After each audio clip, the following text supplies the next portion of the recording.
नमस्ते दोस्तों। Symphony limited का दिसंबर क्वार्टर का रिजल्ट्स अनाउंस हो चुका है। चलिए इसको जान लेते हैं। बोर्ड ने ₹1 पर इक्विटी शेयर का डिविडेंड अनाउंस किया हुआ है। हमने अभी सिम्फनी लिमिटेड का कंसोलिडेटेड प्रॉफिट लॉस स्टेटमेंट को निकाल रखा है। अभी जो हम नंबर्स डिस्कशन करेंगे वो रुपीज़ क्रोर्स में रहेंगे।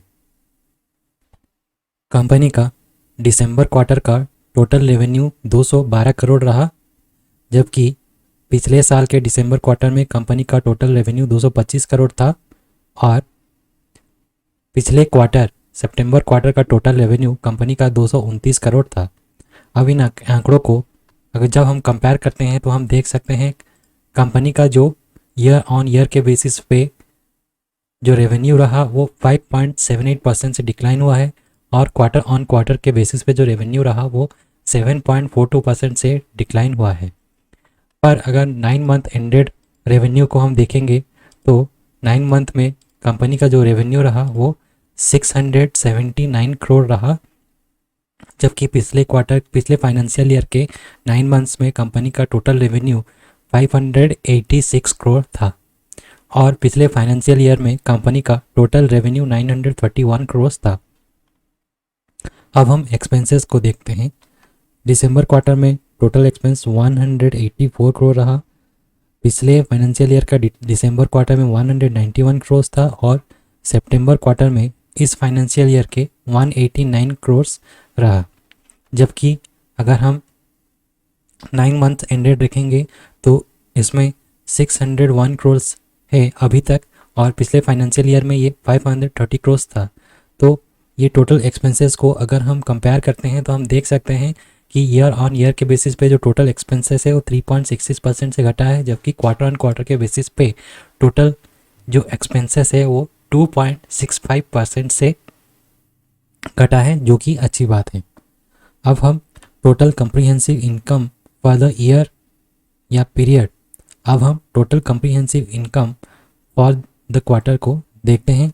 दिसंबर क्वार्टर में टोटल कंप्रीहेंसिव इनकम 26 करोड़ रहा। पिछले फाइनेंशियल ईयर में ये 33 करोड़ था और पिछले क्वार्टर यानी कि सितंबर क्वार्टर में ये 25 करोड़ था। 9 मंथ्स एंडेड में अगर आप देखते हैं तो अब तक 61 करोड़ का प्रॉफिट हो चुका है कंपनी को और पिछले फाइनेंशियल ईयर में ये 50 करोड़ का था। पर पिछले फाइनेंशियल ईयर में जो टोटल जो कंपनी का मुनाफा हुआ था वो 112 करोड़ था। 112 माइनस 50 तो 62 करोड़ लास्ट के फाइनेंशियल ईयर में कंपनी ने दिखाया था, पर अब तक 9 मंथ्स एंडेड में ये 61 करोड़ ही है। तो इन आंकड़ों को अगर हम कंपेयर करते हैं तो हम देख सकते हैं कंपनी का जो ईयर ऑन ईयर के बेसिस पे जो प्रॉफिट है वो 21% से घटा है, पर क्वार्टर ऑन क्वार्टर में 4% से बढ़ा है।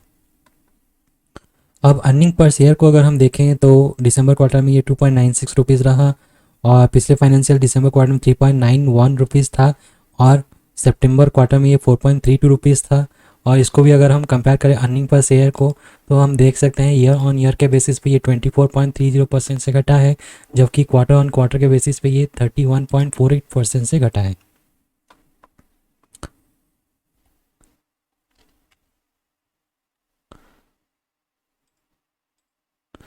अब हम कंपनी के मार्जिन्स को देखते हैं। जो प्रॉफिट मार्जिन है वो 12.26% पे रहा, जबकि दिसंबर क्वार्टर में पिछले साल की 14.67% था और सितंबर क्वार्टर में ये 10.92% था।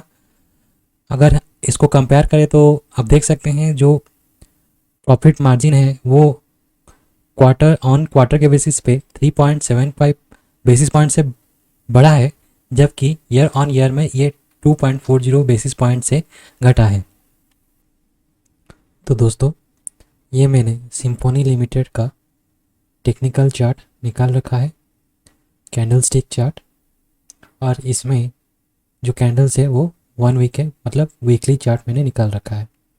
इसके साथ मैंने बोलिंजर बैंड का इंडिकेटर लगा रखा है, 200 दिन का एक्सपोनेंशियल मूविंग एवरेज का इंडिकेटर लगा रखा है और ये जो है RSI का एक इंडिकेटर लगा रखा है। चलिए तो ये इंडिकेटर्स हमें क्या सजेस्ट करते हैं देखते हैं। अगर हम देखेंगे कि ये जो लाइन है ये 200 दिन का एक्सपोनेंशियल मूविंग एवरेज है। आप देख सकते हैं स्टॉक जो है एक बार 200 दिन का एक्सपोनेंशियल मूविंग एवरेज को सक्सेसफुली क्रॉस करके गया था, पर वो सस्टेन नहीं कर पाया और फिर नीचे आ गया। और फिर आप देख सकते हैं फिर से ये यहाँ पे जो 200 दिन का एक्सपोनेंशियल मूविंग एवरेज है उसको क्रॉस नहीं कर पाया और ये एक रेजिस्टेंस की तरह काम किया। और फिर से आप देखेंगे ये फिर से इसी लेवल को टेस्ट करता हुआ दिखाई दे रहा है। और ये जो लेवल है इसका जो वैल्यू है आप देख सकते हैं वो है 1079 और अभी जो प्राइस चल रहा है वो है 1043। और आप देख सकते हैं कि बोलिंजर बैंड एक थ्रॉटल मोड में जा रहा है। अब मैं RSI को हटा के इंडिकेटर्स में बोलिंजर बैंडविड्थ को लगाऊंगा।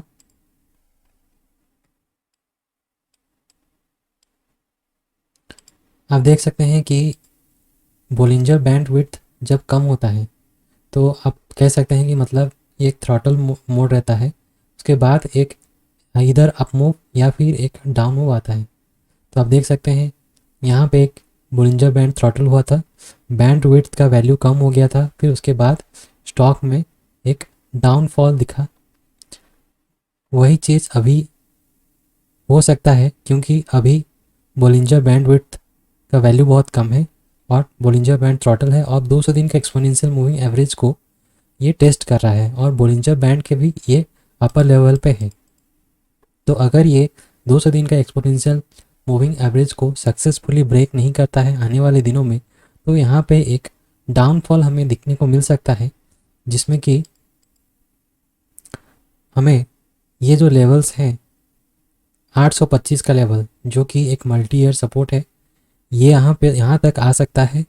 और अगर यहाँ से भी स्टॉक को सपोर्ट नहीं मिलता है तो एक फर्दर डाउनफॉल दिखाई दे सकता है। पर अच्छा नतीजा ना आने के कारण अभी देखना ये है कि क्या ये 200 दिन के एक्सपोनेंशियल मूविंग एवरेज को सक्सेसफुली ब्रेक कर पाता है। आप देखेंगे स्टॉक में ये जो 13 जनवरी 2014 मतलब 2014 से एक अच्छा रैली आया था और जो कि यहाँ पे थोड़ा करेक्शन लिया है 15 तक और उसके बाद से एक कंटिन्यूस अपवर्ड रैली देखने को मिला था यहाँ 2018 तक। पर उसके बाद से आप देख सकते हैं कि लगातार इसमें एक डाउनफॉल दिखाई दे रहा है। पर आप देख सकते हैं ये एक लेवल है जो 850 के आसपास है। यहाँ पे स्टॉक बहुत बार सपोर्ट लेके बाउंस बैक किया है, पर अभी देखना ये है कि क्या इस बार भी ये इस लेवल को टच करके बाउंस बैक करेगा या फिर ये फर्दर गिरावट दिखाएगा। तो अभी का जो संकेत ये बता रहा है कि बोलिंजर बैंड थ्रॉटल है और बैंड विड्थ का वैल्यू कम है, तो ये जो इंडिकेटर दे रहा है कि ये एक अपवर्ड मूव भी हो सकता है और एक डाउनवर्ड भी मूव हो सकता है। पर अपवर्ड मूव अगर 200 दिन का एक्सपोनेंशियल मूविंग एवरेज को सक्सेसफुली क्रॉस नहीं करता है वॉल्यूम के साथ, तो एक हेवी डाउनवर्ड मूव दिखा सकता है, जो कि यहाँ का जो एक सपोर्ट लेवल है 841 वहाँ तक एक हेवी डाउनफॉल आ सकता है। तो ये था मेरा एनालिसिस। क्या आपका एनालिसिस भी यही कहता है? कमेंट बॉक्स में लिख के ज़रूर बताएं। धन्यवाद।